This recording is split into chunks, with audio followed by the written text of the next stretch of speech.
Good afternoon. Good afternoon. My name is Christiana Dole, and I'm a senior in the School of Foreign Service, majoring in Business and Global Affairs.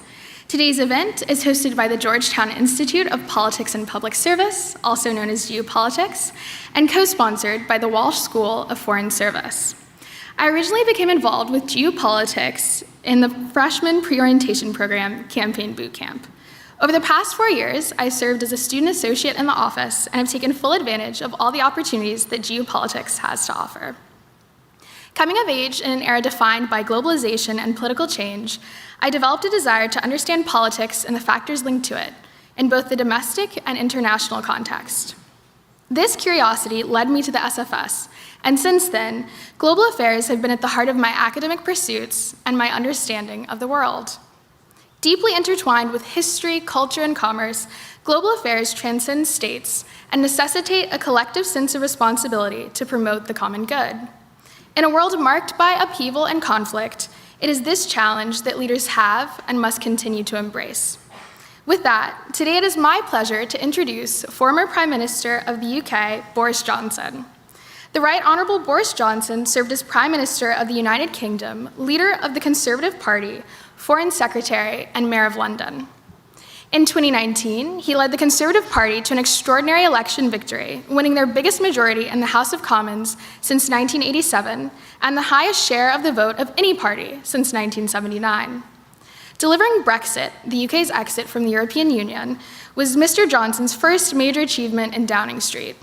His government shattered the political and parliamentary deadlock that crippled the process since the 2016 referendum result. Under Mr. Johnson's leadership, the UK restored sovereign control over its borders, economy, and lawmaking, finally enacting the will of the British people. When COVID-19 struck, he led the UK through the darkest days of the pandemic, at one point becoming seriously ill from the disease. He commissioned the world's foremost scientists and industrialists to work on a UK vaccine. His government delivered the fastest vaccine rollout in Europe and the fastest booster rollout, allowing the UK economy to reopen and lift restrictions more quickly than comparable countries. Under Mr. Johnson's leadership, the UK emerged from the global crisis as the fastest growing economy in the G7. More recently, Mr. Johnson emerged as the preeminent global leader in the effort to support Ukraine in its fight against Russian invasion. Under his leadership, the UK committed more than £2.4 billion in military assistance, huge humanitarian support, and became Ukraine's foremost European political partner. Mr. Johnson has been a key ally of President Volodymyr Zelensky. In addition to his work in politics, Mr. Johnson is an award-winning journalist, writer, and editor. He is the author of almost a dozen books. Following his remarks, Mr. Johnson will take your questions in a discussion moderated by Mo Alathe, Executive Director of Geopolitics. You can join the conversation on social media by tagging @Geopolitics and using the hashtag PMJohnson@GU. Now please join me in welcoming to the stage Mo Alathe and the former Prime Minister of the United Kingdom, Boris Johnson.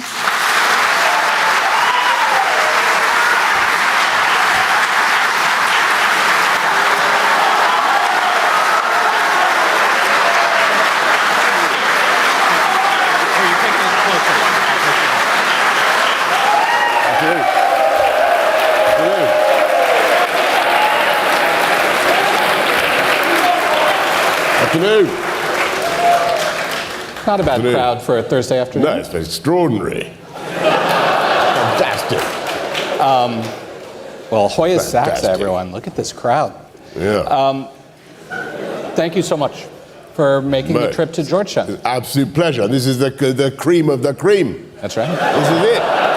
That's right. It's a real honor. I've never been here before, and I've always longed to come to this university. Well, you've got a standing invite. You can wouldn't come be able to afford it, I can tell you. But anyway, it's fantastic. Thank you for being here. As we were talking about earlier, much of the work we have done this year, many of the conversations we've had, have focused around trust in democracy. And so what I want us to focus on today is the global fight for democracy. Yeah. Much of what we talk about here is inward looking, but the fight for democracy is happening all over the world right now. And so we're going to talk about a few hotspots, a few trends, and then we'll open it up to the good questions. But I've been reflecting on the last 100 years or so. In the first few decades of that period of time, much of the global struggles revolved around the fight against fascism. After World War II, with the Cold War, we found that we were sort of in a binary choice between democracy and communist authoritarianism, a fight that was defined by ideology and military might. Today, there seem to be far more stressors. It seems to be a little bit more complex of a picture. So I want to talk about some of those stressors, but let's start with a broad assessment. Make the case for democracy and how strong is it?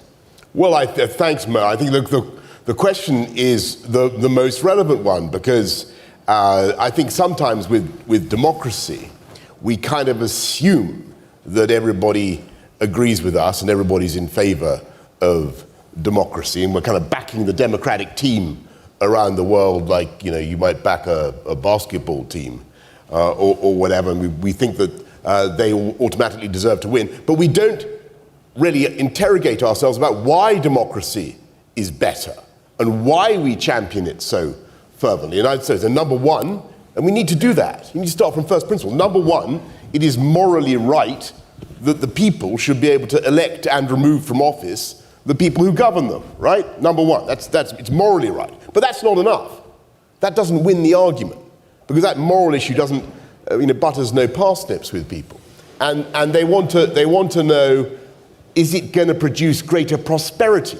Is it going to produce greater stability? And those arguments are harder. And I would say, look, democracy, historically, Rome had a kind of democracy, then it went to a tyranny. You talked very well just now about the 1930s. It comes and goes. It goes in waves. And you've got to keep making the case. And today, I would say the case is very, very simple. Democracy is the system by which we kick the bastards out, right? There's no other way of doing it. And you've got to have that. You've got to have that purgative, cleansing system, because otherwise, governments and societies will become corrupt, and they'll be run by an elite who will hand power to other members of that elite down the generations, and that will have a terrible effect on the rule of law, on security of title, on security of contract, on people's general freedom, their ability to do what they want, to say what they want.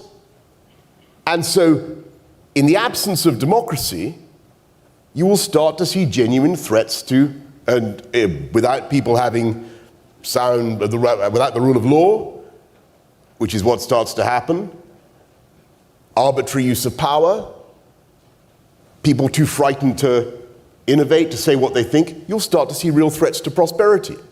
And so the case we need to make for democracy is that it's not only the right thing, but it's also the thing, no matter how stressful and painful it is, it's also the thing that produces the greatest prosperity. And I'll give you one example, which our brilliant introducer pointed out, the vaccines, the vaccine rollout.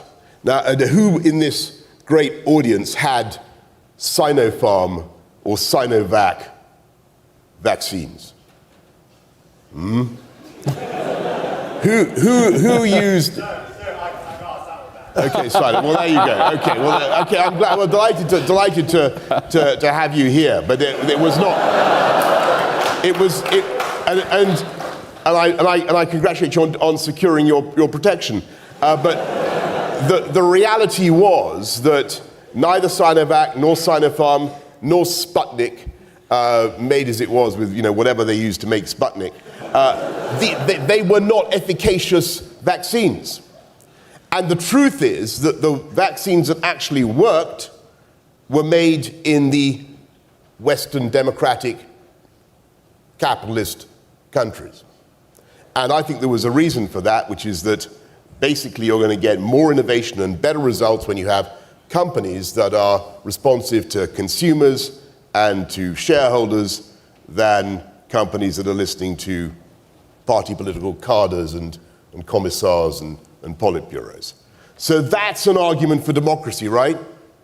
Democracy produces greater prosperity, better drugs, saves lives. And anyway, who listens to the music from the autocracies? Does anybody in this audience, nobody queues up to hear Russian techno-funk music? Do they? I'm not even aware of what Russian, can you? I couldn't identify. Could you identify a single, no. Could anybody here sing a single Russian, or a single pop song from any of the autocracies? Which country does Taylor Swift come from? I can't remember. Look, I rest my case. The countries that innovate, the countries that have the greatest universities, the countries that produce the drugs that save humanity, the real breakthroughs, they are the democracies. Because you need that academic freedom, you need that commercial freedom, you need that political freedom. And we've got to keep making that basic argument to the people around the world. Because in the moment, I think where this discussion is important is it's all kind of on a knife edge, and democracy is under threat, and democracy is in retreat in places. And we need to, and nowhere more clearly, obviously, than Ukraine. And we need to be fighting for it. So let's start there. Let's talk about some of the places where it is being challenged. And we'll start with Ukraine. How high are the stakes for the West, and how well is the West handling the situation? I think that, look, we began when Putin invaded Ukraine on February the 23rd, 2022, with the assumption that he was going to win. So you can't say that we began with an outstanding understanding of the situation. It was chaotic, and we've been very, very slow. But there are two reasons why the Ukrainians have been so successful, and they've been amazingly successful in pushing the Russians back.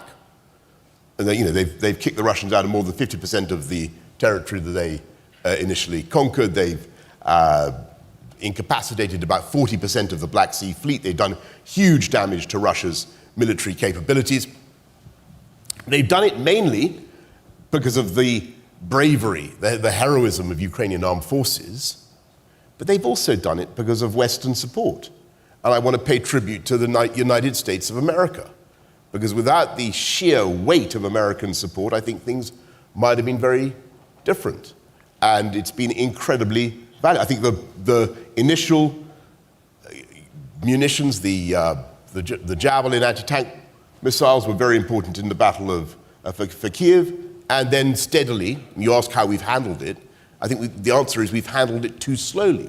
We've given the right kit, but we tend to give it too slowly, and we need to get on with it.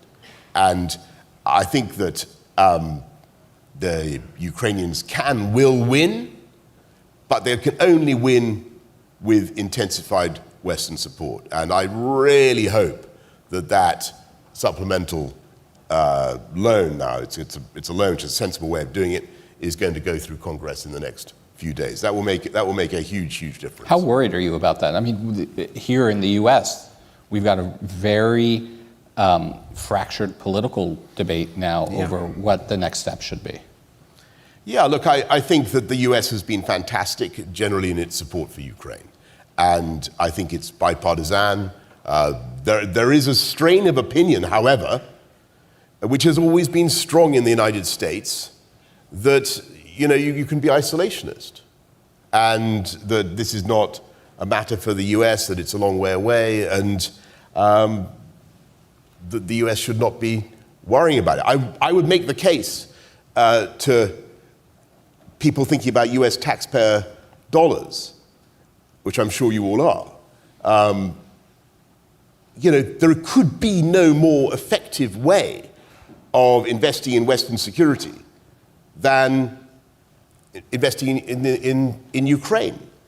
Because those guys, without a single pair of American boots on the ground, are fighting for the West, they're fighting for democracy, and they're effectively fighting our own fight, fighting for our own interests.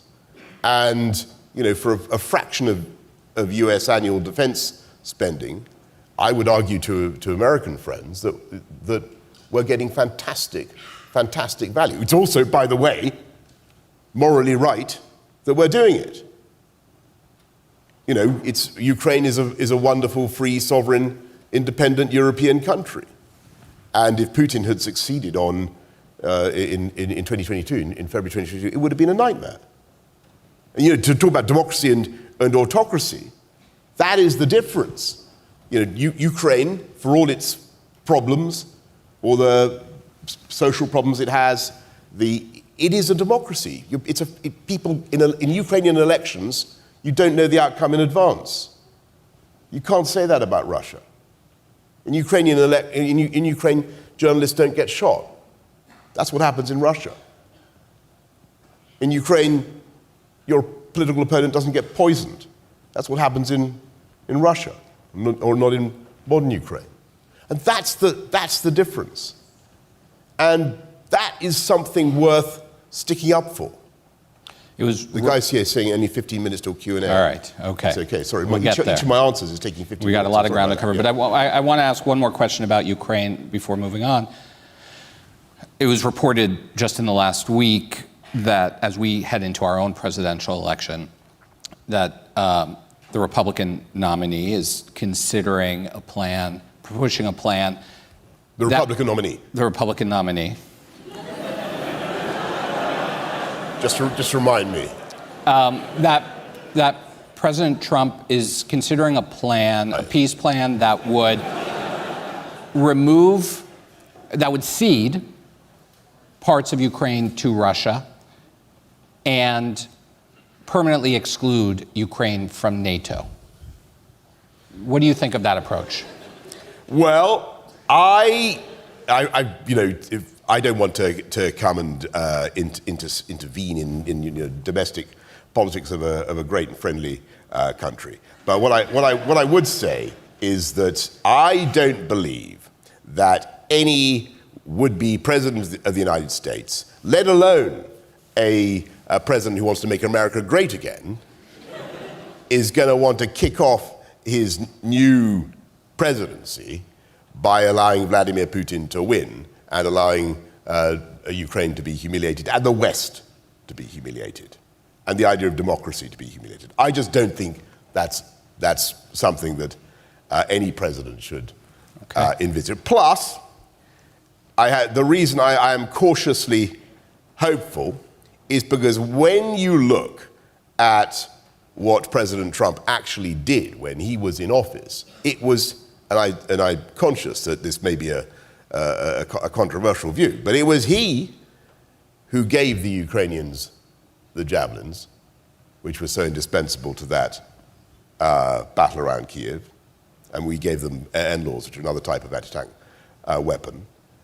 And I seem to recall that when Joe Biden and Barack Obama were in the White House in 2014, when the first invasion happened, I'm afraid we did, and the same goes for my country too, sadly, we did basically very little, apart from some sanctions.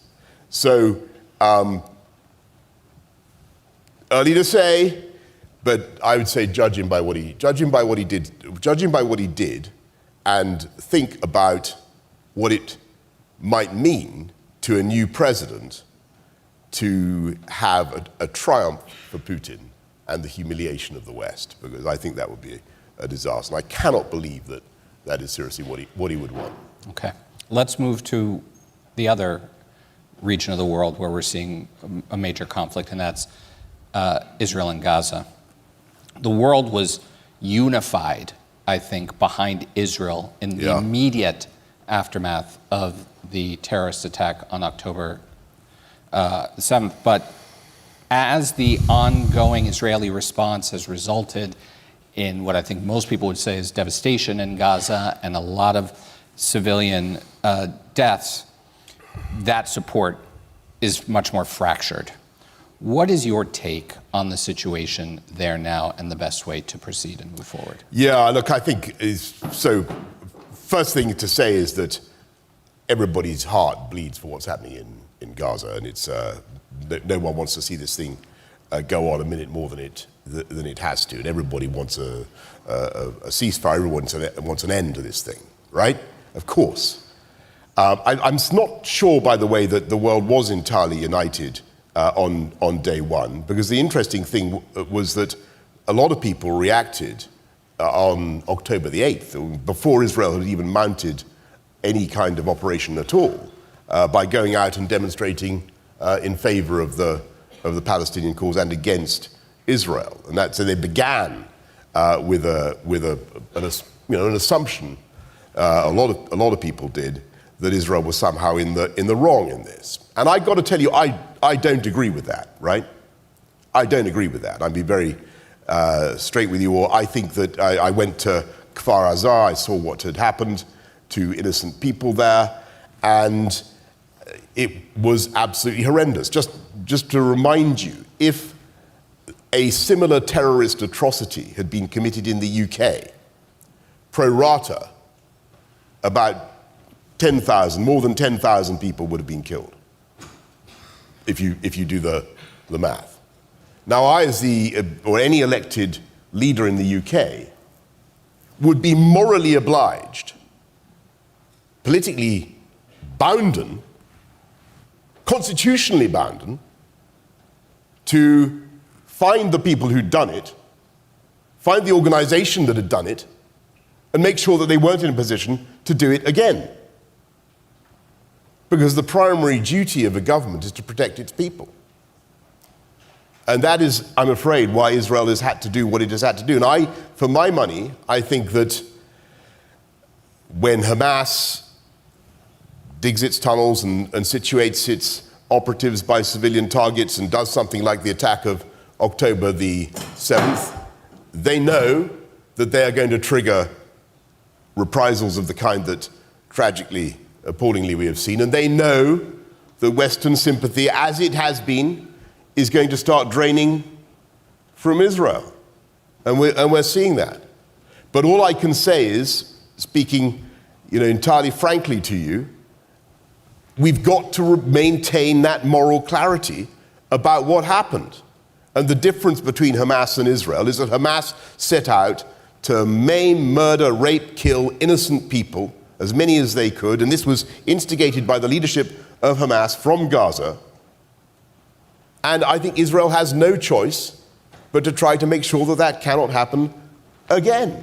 So what do you say? And I think for us in the West now, to say that we have to respond to what's happening by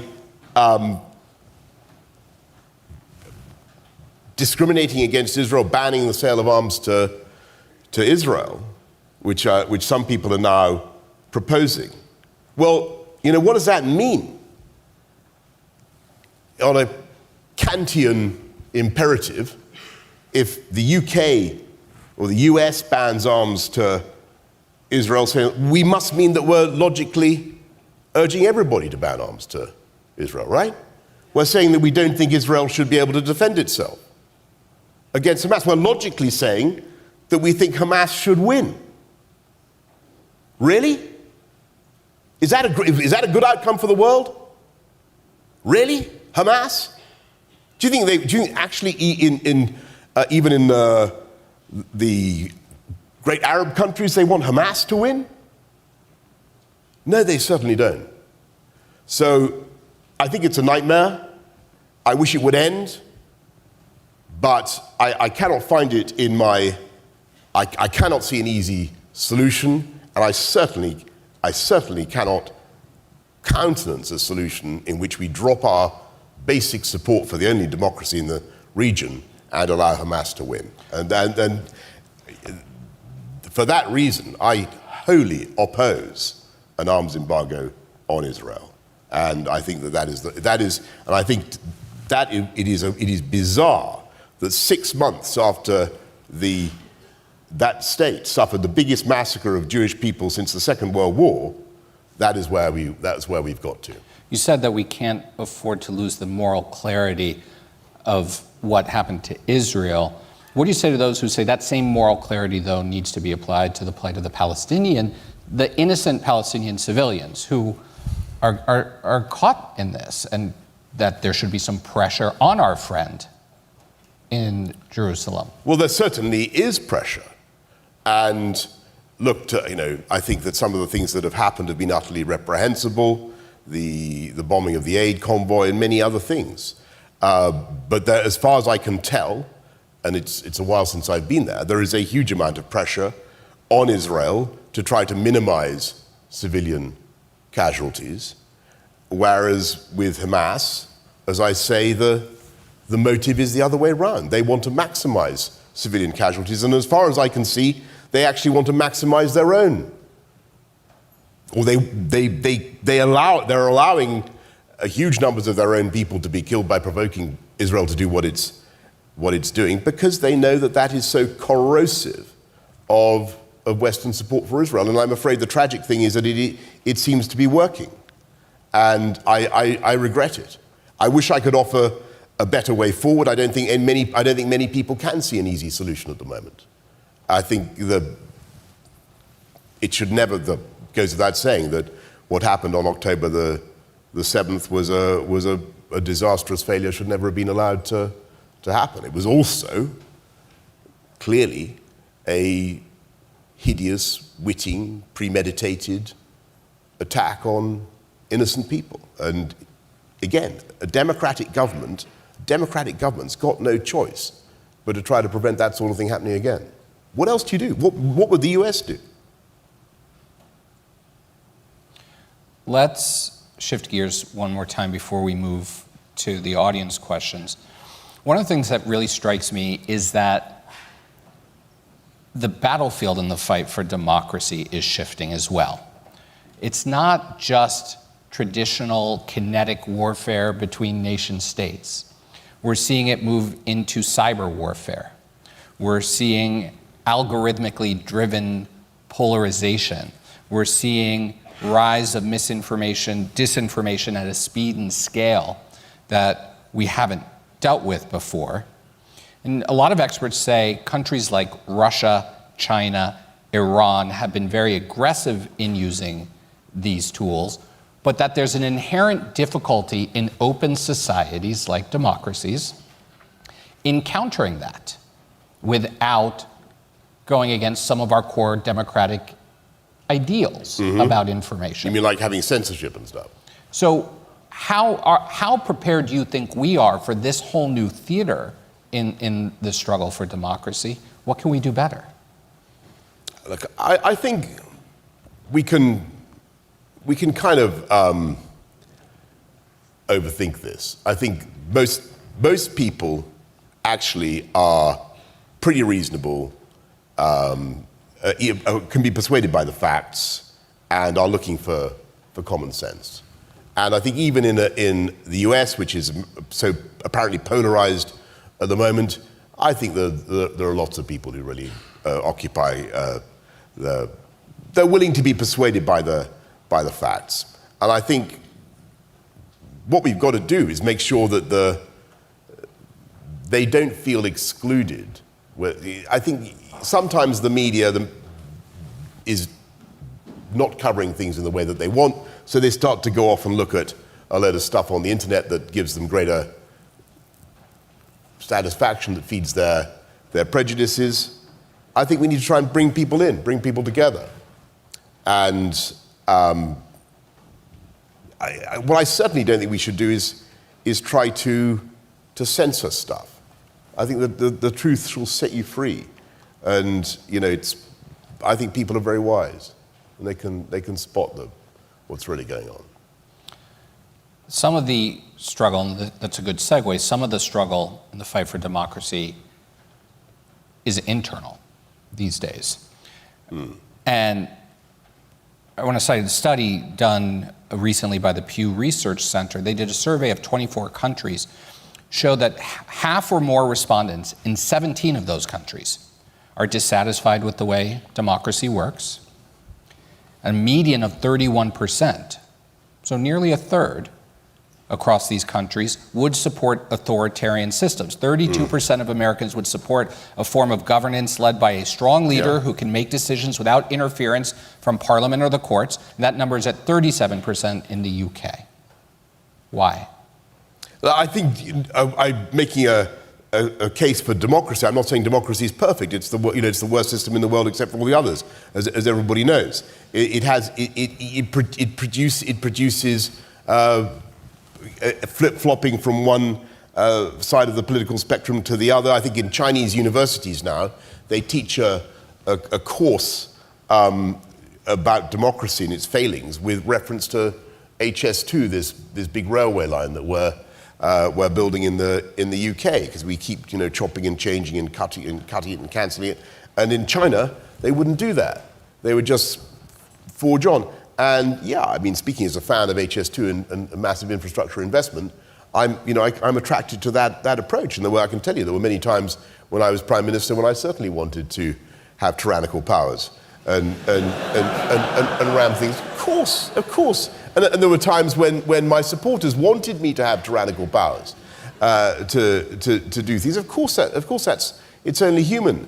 But for the reasons I was trying to, and I was very careful. Do you remember at the top of the show, I tried to explain why that didn't work, and I gave quite an elaborate explanation of why, actually, when you move to a single authoritarian structure, it tends towards corruption and ossification, excessive bureaucracy, breakdown in trust, breakdown in the rule of law, and less prosperity. That's my argument, right? And I think that's true. And by the way, since you didn't mention it, I will. But it's one of the reasons why Brexit was so important. Well, by the way, and any person in the United States of America who says that doesn't understand what Brexit was all about, I mean, you broke away from the United Kingdom. You decided. You did. You decided that you weren't going to be governed from without a proper representation by a king overseas. And for exactly the same reason, the people of the United Kingdom didn't want to be endlessly locked into something which was trying to create a single political entity and eroding their democratic freedoms. And I don't want to go back over why democratic freedoms are important, but they are. And since I'm on the subject, let me just and I want to flatter you. Look at the difference between the trajectory of US economic growth and European economic growth. I mean, the arguments for the European model, the highly regulated approach that we have in the EU, we had when the UK was part of it, it isn't delivering the growth, it isn't delivering the innovation in the way that the United States is. And I think part of the problem, this is my argument, part of the problem was that we had a system of top-down bureaucratic regulation that wasn't responsive to what people really wanted. That's what the EU was driving. And since if you look at the vaccine rollout, which again was very kindly mentioned at the beginning, the reason we had the fastest vaccine rollout in Europe was because we'd come out of the EU. And people forget this, and you will not hear this from the media and I don't want to sound paranoid, but it's true. We came out because we had a approval for Pfizer and AstraZeneca about 5 weeks ahead of anybody else. UK was the first country to put a vaccine in anybody's arms anywhere. And that was because we had come out of the European Medicines Agency and we weren't part of the European Vaccines Programme. And it drove our friends in the European Union absolutely nuts. They went potty with indignation because we were able. But by March 2021, we'd vaccinated 45% of the UK population, and they'd done 10% of the EU population. Right? So Brexit saved lives, folks. Yeah, it did. All right. Because there were elderly people. There were elderly people, vulnerable people, and we did it very strictly according to age and vulnerability, who got vaccines faster than they would otherwise have done. And that is a material consideration, it seems to me. And if you ask the British people what they would have preferred, I think they would have preferred the way we did it. There are plenty of other examples I could give. But democracy, the ability to run your own country, is absolutely fundamental. And that is also what Brexit was about. I have a lot of other questions I wanted to ask, but I want to now invite the audience in. There's a standing mic that is about to get set up. When I point to you, tell us your name, where you're from, what you're studying, and please frame your question in the form of a question. All right, let's go to the first question. Yeah. Hello, my name is Evan. Evan. I'm in the College of Arts and Sciences, class of 2027. My question is, the United States is touted as being the oldest and greatest democracy in the world. We are also well known for our presidential system of government. Coming from a parliamentary system, do you believe that a parliamentary system is a more democratic institution than a presidential system? Well, thank you very much. Look, I used to be American, by the way. It was a very, very expensive decision I made to be born in New York, as I was. Wanted to be close to my mother at the time. And I eventually had to give up my American citizenship because you guys are so ruthless in the pursuit of the tax. Yeah, I mean, yeah, you're all going to be, I can tell, this is Georgetown, you guys are going to be running the greatest country in the world, the greatest economy in the world in the future, and you're going to be taking a huge amount of tax, but you also take it from anybody who was born in America, and I just couldn't deal with it. But I want you to know, I'm a massive fan of this country. I don't think you're the oldest democracy in the world. I think that is not quite accurate. I mean, don't know what you've been teaching them, but that doesn't seem to be quite. I mean, I think Iceland claims that. We sometimes claim that. You certainly have the oldest presidential candidates currently, which is a great thing. I congratulate. And I'm in favour of that. That's a great thing. That's a great thing. That's a great thing. That's a wonderful thing, by the way. All you young thrusters, I don't want you to think. You should have a proper veneration of the elderly in this society, and it's a wonderful thing that the people of in their 8th or 9th decade or whatever they are so full of fizz and spunk as your presidential candidates, and it's a wonderful thing. So it's a great country. I think that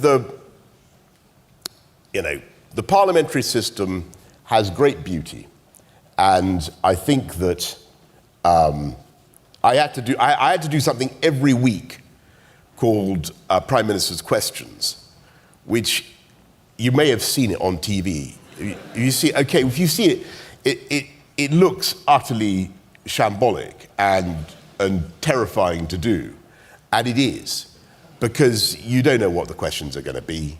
And there's a kind of wall of noise in front of you, and they really try and beat you up, and you're asked about absolutely any aspect of British government policy, or indeed any policy, or indeed anything that anybody wants to ask you.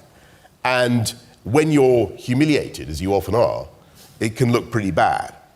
But it's a damn good thing.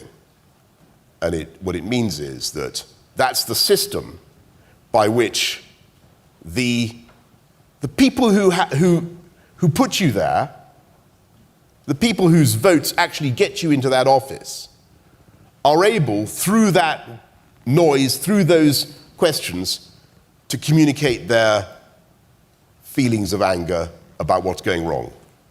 And that's a great thing. You need that. And you need to be able to answer. So I think the parliamentary system's pretty good, but I wouldn't cast any aspersions on this great system that you also have, which I think is actually, in spite of everything, in pretty robust, good health, in my view. Thanks for the question. Hi. First of all, thanks for coming. My name My is pleasure. Athanasios Basiakos. I'm from Greece. I also studied at the University of Exeter, so I've lived in your country for a few years. Great. University, Been following yes. you since you were the mayor of London. So, given your love for ancient Greek civilization, Greek language, and culture, given that you have a house in Greece, Whoa. given that you I don't actually, I sometimes squat in somebody else's house, but but one day I hope, but I don't wish in any way to deny my aspiration to have a house in Greece. And if you anyway, I'm keen to have a house in Greece, but. Given that you can recite the Iliad, given that you talk Yes, to... I can. Perhaps I should do that for the remaining time. That'll be the after event. Main and Thear. Eleia Dio Achilleos. That's right. Given that you met with... Emuria Kaios Al Yetheki. Olastiftimus Psukas Saidi Proabsen. You might want to get to your question fast. This in Parliament, this is called a filibuster. Go on. You met with Greek Minister of Culture, Melina Mercouri, in 1986. Yes, I know where you're going. Yes. President of the Oxford Union. So, Yes. what is your stance on Greece's request to get back the Parthenon marbles from the Elgin, from the British Museum, and do you think that the UK should return them? Given I security understand. concerns? So first thing to say is how much I appreciate the sincerity of your question, and I know how deeply Greek people care about that, and I in no way minimize the issue. It's an incredibly difficult issue. I think my basic anxiety is it's the slippery slope argument, and that's not a bad argument, because the British Museum, London museums, museums in this great capital, in New York, they are the repository of the treasures of all humanity, and if they were to be systematically denuded of the things that have been taken from other countries, and they were all those things were to be reallocated to those other countries, you would, all I'm saying is you would destroy great cultural institutions which very, very swiftly and economically can educate young people about the art, culture, traditions of the whole world, bringing the world together in one great museum. So that's my anxiety. Thank you for the question. Hi, my name is Shane Ward. I'm in the Graduate School of Foreign Service. I'd like to briefly add a few things missing from your bio today, and I do have a question afterwards. Mr. Johnson, during your time as Prime Minister, you made a concerted effort to undermine and strip back British democracy. This laundry list includes your numerous deceits of Parliament over Partygate, your subsequent questioning of the legitimacy of British courts, your attempts to limit the British public's freedom to dissent, your efforts to prorogue Parliament in order to pass your Brexit bill without proper scrutiny, and your attempts to undermine the independence of the UK's Electoral Commission. And on your point that people who disagree don't get shot in the West as they do in Russia, I remind you of the 2016 murder of MP Joe Cox. My question is this: do you believe that honesty and integrity on the part of elected officials are vital aspects of democracy in the West? Yes, because I think that if you look at what we did, and you look at what Parliament was doing at the time, there was a concerted attempt by the courts, by the UK establishment, to try to frustrate the will of the people. And what they wanted to do was to prevent Brexit from taking place. And the discussion had been going on for 3 years, and it was necessary to break the logjam. And that's what we did. And you know what we then did? We went to the country. And you talk about democracy, and all the points that you've made about proroguing Parliament and so on and so forth were put to the British people. And what did they do? They returned my government, with the biggest majority, as you've heard earlier on, for a very long time. And that's because fundamentally they could see what was going on, which was that there was an attempt to frustrate their own will and to stop good things from being done. And you talk about proroguing Parliament. Parliament had sat for the longest period since the Civil War. We needed a new session. We had bills we needed to get through. it was entirely proper to get on and have a new session. And we had the insanity of the then leader of the Labour Party talk about democracy. Do you know what the Labour position was? He sounds like you might be a Labour, I don't know, you might be wrong, but he sounds to me as though he's not an active supporter of mine, this fellow. Do you know what the position of the leader of the Labour Party then was? It was to oppose, or what? A general election. He didn't want a general election. And if that isn't a denial of democracy, I don't know what is. And so, I can't remember. The question was on honesty and on your part. And I think it's incredibly important, because I think what happened was that the British public were getting the increasing impression that their view, which they had expressed, was that they wanted to leave the European Union, was not going to be honoured by the politicians. And by the way, the public were incredibly brave in what they did. If you think about the forces ranged against the Leave vote, there was every single political party, officially, right? Every main political party. There was most of the newspapers, most of the TV networks, most of the British establishment, and yet they voted by 52 to 48 to leave the EU. And I think it was astonishing that they did it, given the forces ranged against them. And I think had it been a fairer argument, had there been more time for them to listen to all the arguments, I think that the majority for leave might have been bigger. But I think that was the dishonesty, the fundamental chicanery that they detected, which is that their will was being thwarted. And we had to deliver it, and we did. All right, thank you very much.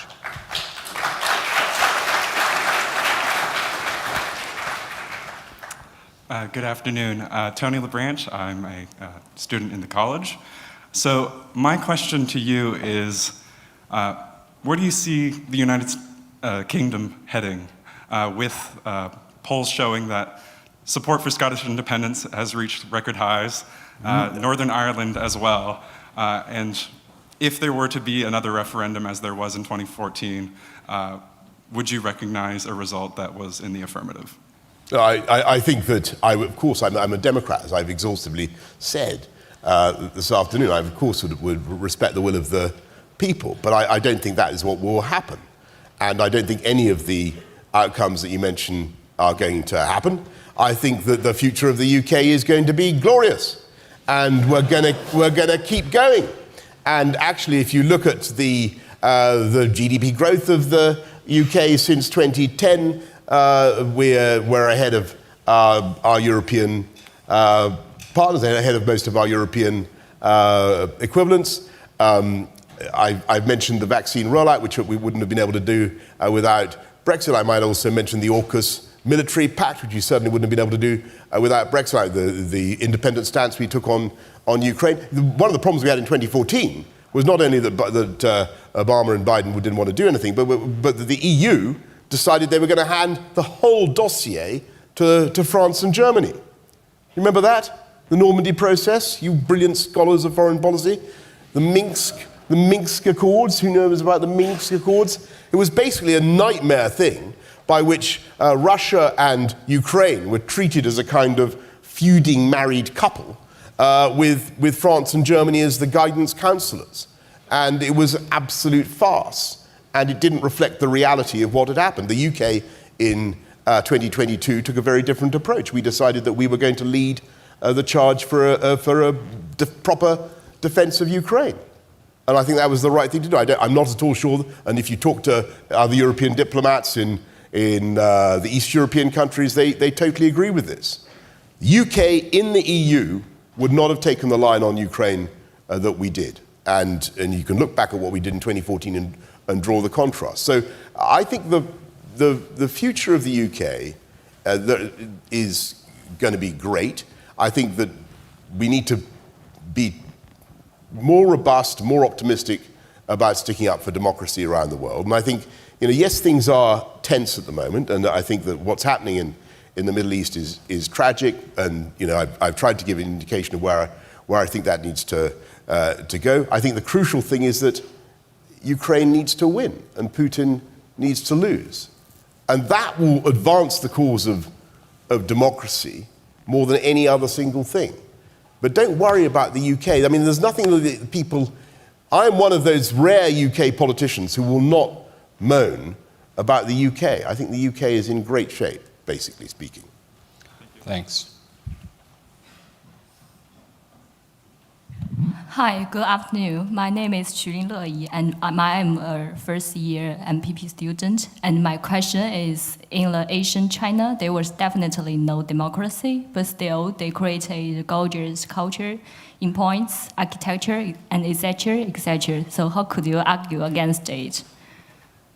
That's absolutely correct. There were certainly periods in which, and this is the great temptation, because of course, there are periods in which autocracies, if you want to call them that, or monarchical systems, tyrannies, however you want to describe it, they produce stupendous achievements. The pyramids, it's and who in a democracy, it would be very difficult to persuade the electorate that they should pay for you to have your own funeral monument. Constructed over the course of your lifetime with slavery. These are amazing things. They're not done by democracies. That's absolutely true. But I'm sure what you say is true about some of the great things that were done in some of the various Chinese dynasties. I'm making a more limited point about which societies and which economies today can be more relied upon to innovate and to have the climate of commercial and intellectual freedom that is necessary to allow humanity to deal with some of the very difficult problems that we face, whether they're medical or environmental or whatever. And that's my case to you. And I think that people from Georgetown, great evangelists and apostles of democracy as you're going to be, I hope that's the case that you'll be making. Thank you for the question. Hello, thank you so much for coming and speaking with us here at Georgetown. I am a first-year Master's of Public Policy student at the McCourt School. My name is Talia, nice to meet you. I share your commitment to democracy, and my question is, given that you know him personally, and given very upsetting recent comments that are quite anti-democratic, notably that he would be a dictator on day one, what are your thoughts on the risks of our democracy in the US if Donald Trump gets elected in November? Well, look, I want to be clear about one thing, which is that I'm on the record as saying this from the get-go, from the whole January, was it January the 6th? January 6th. I thought that was terrible. And I think that, he should have respected the will of the people. And that it seemed to me that the thing was clear, and the vote had gone against him. And that is very, very important in a democracy. I also, by the way, think that it's at least tactically a mistake for his opponents to use... I don't know. I shouldn't be commenting on this, really, should I? Never mind. We're fine with that. I leave all this. General answer. Look at, with the exception of the point I've just made, which is a serious problem. I think that there was lots of encouraging stuff in the period from 2016 to 2020.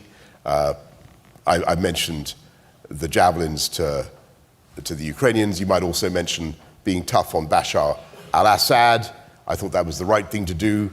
He took out, again, I mean, this is not what, you students of foreign policy should remember this.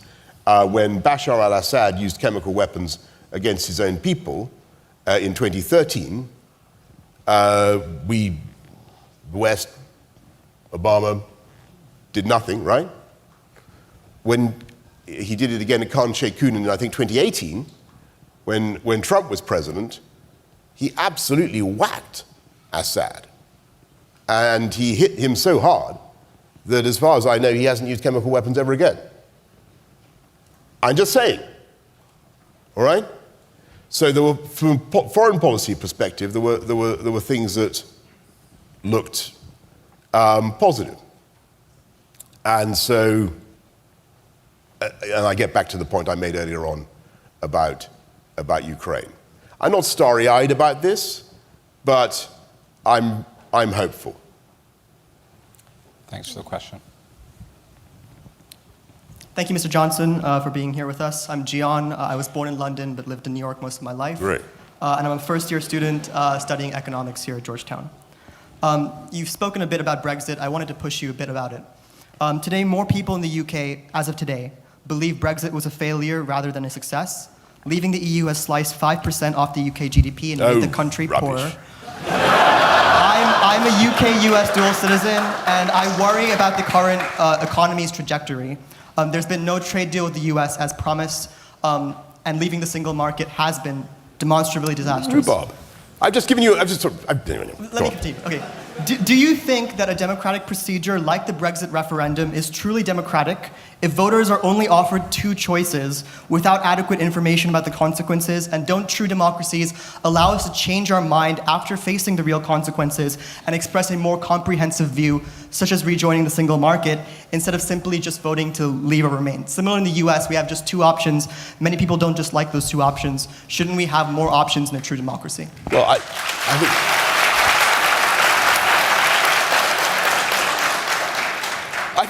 but you surely do have more than two options, don't you? We have Joe Biden and Donald Trump. Aren't there independent candidates? They have no chance of winning. Well, hang on. That becomes a self-fulfilling prophecy. Why do you say that? They're kicked off the ballot on many states because of the power of the DNC and the RNC. Well, look, I think that... But this was about Brexit, sorry. It was not about the US. Yeah. So what I'm saying is, I think you do have options in. If everybody voted for the candidate that you just mentioned, if everybody voted, is it RFK? Is that right? Yeah. If everybody, hands up in this room, who's going to vote for RFK? There you go. He's got about 3 supporters. He can build on that. He's got time. Mr. John, the question was about Brexit. So I'm rejecting your kind of binary. Well, in Brexit, they'll just leave and leave. So in the Brexit referendum campaign, I don't think the elections are necessarily binary. But in the Brexit referendum campaign, actually the issues were exhaustively debated, and I happen to know because I did it. And we went through with the public again and again what leaving the EU meant. And it meant leaving the single market, and it meant coming out of the customs union, and it meant taking back control. It meant having the legal power to do your own thing. And the reason that's important is because unless you have the legal power to do your own thing, you can't respond to the needs of your people. And I've tried to give you one example of that, which was the vaccine rollout, which we were able to do faster than any other major European, I think any other European country. And I've given you the numbers. The EU got so frustrated, so pissed off by what was happening, that they actually kidnapped about 5 million UK AstraZeneca vaccines and held them hostage in a place called Leiden in Holland, because they wanted to interrupt our vaccine rollout. And I thought that was absolutely appalling. It's true.